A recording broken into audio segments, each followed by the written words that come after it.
back, people. It's about time that I started this. My name's George, or Georges. ES is French, if you didn't know, but yeah. Someone says it Georges, not Georges. So yeah, this is my vlog. I got a camera at the start of lockdown. I was meant to start vlogging and videos and doing more photography ages ago, but quarantine I use the time to do other stuff and just, you know, get close, get stuff done with the family and have more like family time. So I feel like, yeah, I was more focused on that and a few other things. So yeah, this is my vlog. I'm gonna be doing food content, day-to-day outings, fashion, events that I go to, holidays, like when I travel. I'm gonna try to give you lot content like probably, I'd say 2 vids a month, like 1 vid every 2 weeks, just because obviously this isn't my income or something, it's a hobby. I'm recording music a lot of the time. Most of you who are watching this or close friends know that obviously I do music and then I obviously work on top of that. So yeah, I mean, I'm an apprentice engineer, so music ain't my main stream of income just yet, fortunately. Hopefully, will be one day. But yeah, I do that. I'm an apprentice engineer, so I'm busy, so I ain't got time to. It's not gonna be every day. So if you want a YouTuber that's gonna be giving you a vid every day or every single week, then don't subscribe to me. You know, no one really says that, but it's true. But if you want someone that's gonna give you content every day, don't subscribe to me. I give you content when I can, but it will be there. Obviously, I'm learning, still learning. I'm gonna try to edit everything myself and do everything myself, so it's gonna take a bit of time. But yeah, like I just thought I'd do this. Quarantine's there. I bought this camera early, like I said, early in quarantine, so I haven't really got any more excuses to not do it. But yeah, I don't really know today. It's my first vid. Probably gonna just tell you lot about Corona and how I dealt with it and my family dealt with it. But yeah, I think personally, I think it was a bit of a positive experience. I know people are gonna be like, huh? But I think it gave people time to just like redefine what was actually needed in your life. Like obviously it's just gonna sound a bit like, oh yeah, sure, but like materialistic things didn't mean as much during this time, and people had more time to connect with their families, more time to think about what's best for them and what they genuinely want to do in life. Like I know so many people that have used this time to decide whether they really want to go uni or whether they want to, you know, pursue an apprenticeship, whether they want to start their own business, whether they want to launch clothing line. This has given so many people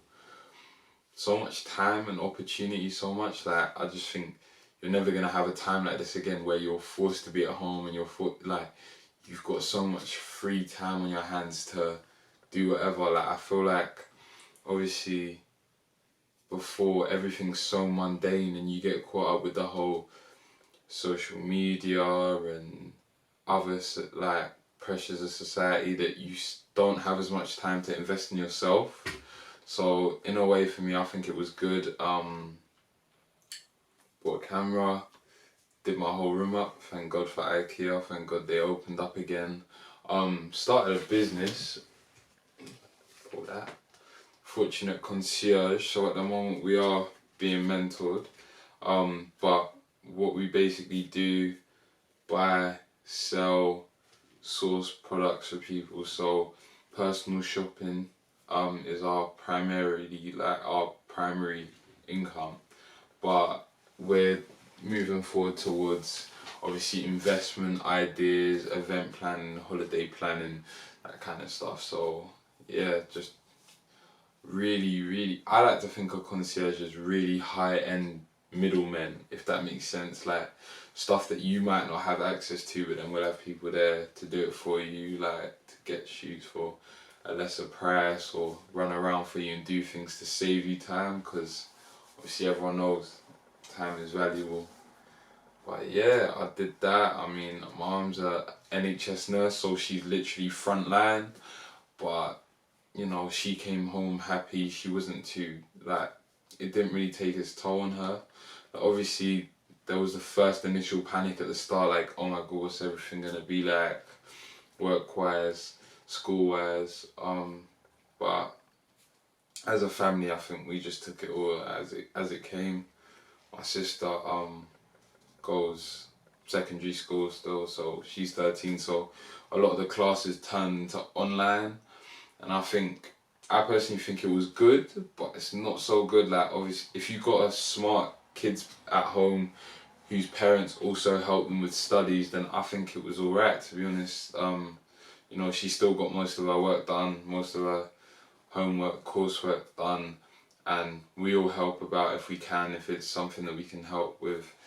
But like, I was worried for like other kids who didn't like, oh, their parents aren't the brightest, or they haven't got siblings to help them. I feel like, you know, the coursework and that, doing it on your computer might not have been the best option for those kids, but that's just me personally.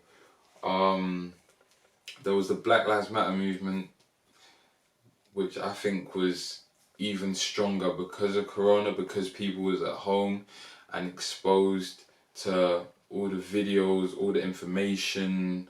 Literally, there was so many people that was learning new things every day about the culture and about what people go through day to day, and even like inspired smaller people that have never spoken about their experiences to speak to others. And for once, people was actually coming up, asking questions, asking genuine questions like what it's like, what we feel like, our problems, our anger. So I think that was definitely boosted because of Corona. Like I feel like there was other times where if it was just normal day-to-day life and it hadn't been for that, people could have just had the option to, you know, swipe right and not think about it. It would have just been another video and stuff. So I think Corona definitely boosted some things. I mean, the Black Lives Matter definitely, but again, it's a little bit touchy because I think there all, as well as a lot of people helping the cause, there was also a lot of people that jumped on the bandwagon and,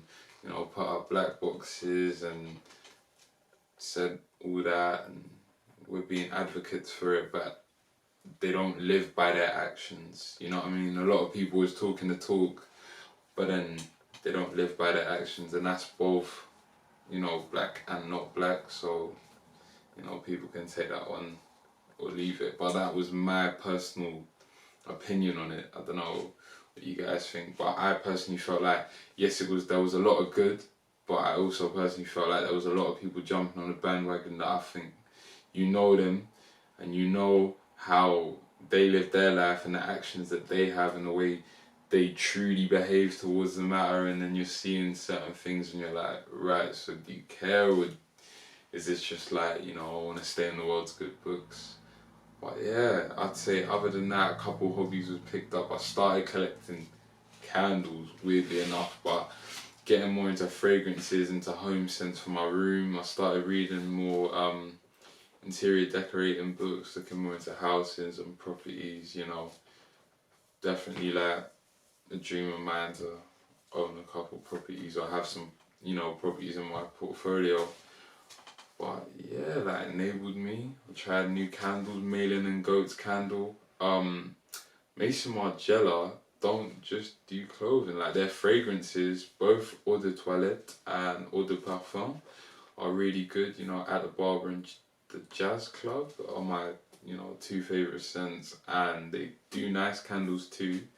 Didn't get the normal Dipty Pit candles.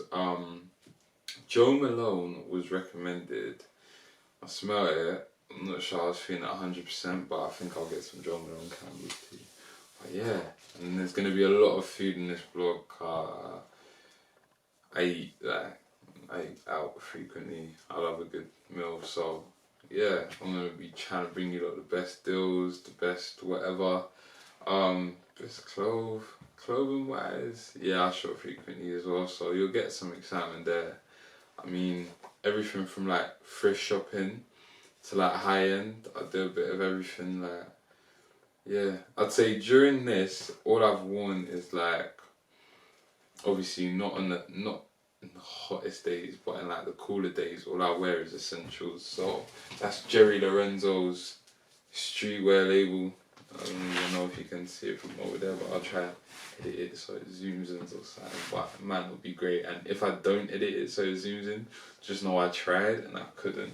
But yeah, essentials. I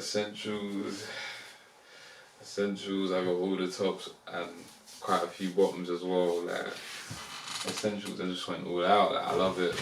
It's just plain, but it's like good quality material. So I feel like yeah, that's why I went for them.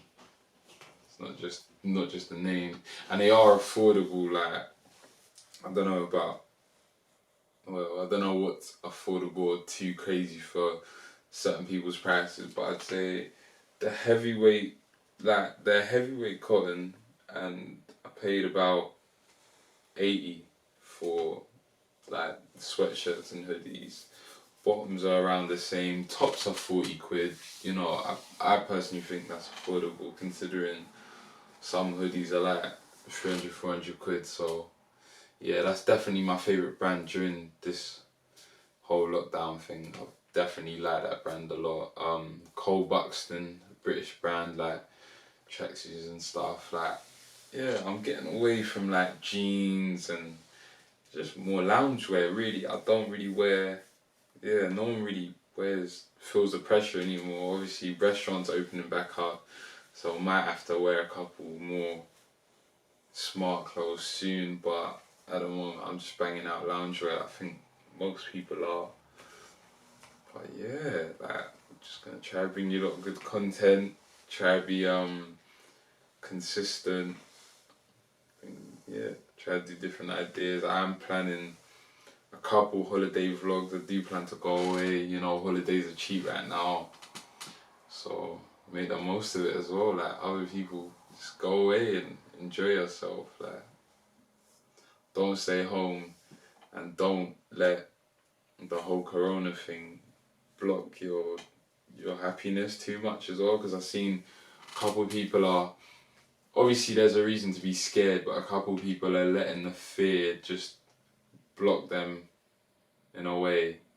You know what I mean? Like yeah, do the precautions, wash your hands, try exercise, you know, remain healthy, and you know it's something that if you get it, you get it. If you don't, you don't. You can prevent the spread and you can prevent the chance, like lower the chances, but I feel like it's something that you'll either get or you won't, and you just need to think positive and try your best. But yeah, I'd say that was another exercise is another thing that, you know, some people really went like ham at and some people didn't. I mean, I was kind of half-hearted. I did buy like resistant bands, no weights, but the resistant bands was doing it for me, and I could say like, yeah, I felt like I gained some strength.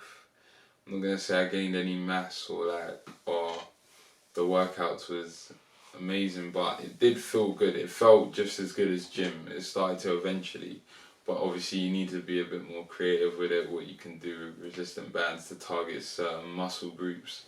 So had to watch a lot of videos and stuff, but I saw loads of people going ham, buying, you know, full home workout equipment and stuff. So it was good to see.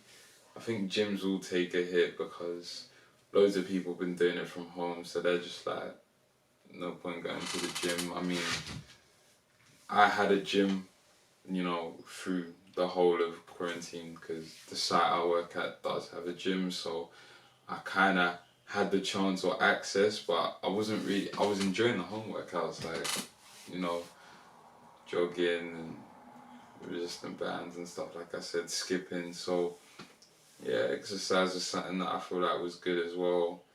But then there was also a lot of people who just sat home and ate, but you know, you either want it or you don't. That's the way I think of it. Like, a lot of people say they do and say like, oh, you know, nah, when the gym's back open, I'm gonna go harder this time or whatever. Like, if you really cared about your body, you would do it without a gym. Like, I don't actually think you need the gym specifically to get that body that you want. Only if you're like gaining mass or trying to build mad muscle. But if it's just staying fit and keeping in shape, then I don't think you need the gym. And if you're saying that you need the gym to stay fit, then you're lying to yourself. So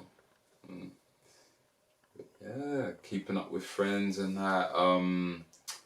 I'd say I spoke to my friends more, but more actual meaningful conversation and stuff. So yeah, and Warzone obviously saved the day, like kept a lot of us busy.